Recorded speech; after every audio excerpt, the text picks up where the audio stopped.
நாட்கள் பொல்லாதவைகளானதால் காலத்தை பிரயோஜனப்படுத்திக் கொள்ளுங்கள்.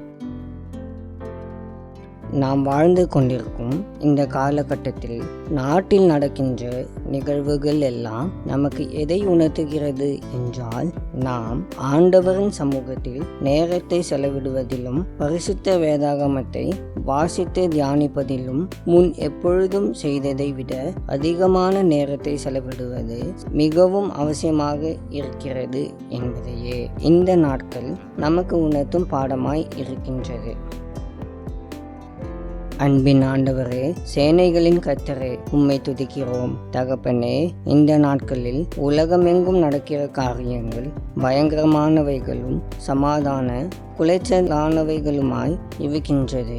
இவைகளின் மத்தியில் நீர் எங்களை பாதுகாத்து வருவதற்காக உமக்கு கோடி ஸ்தோத்திரங்களை செலுத்துகிறோம். வேத வசனங்களுக்கு முக்கியத்துவமும் நேரமும் கொடுத்து மேலானவைகளை நாடவும் எப்பொழுதும் உம்முடைய சமூகத்தை வாஞ்சிக்கவும் எங்களுக்கு கிருபை தாரும்.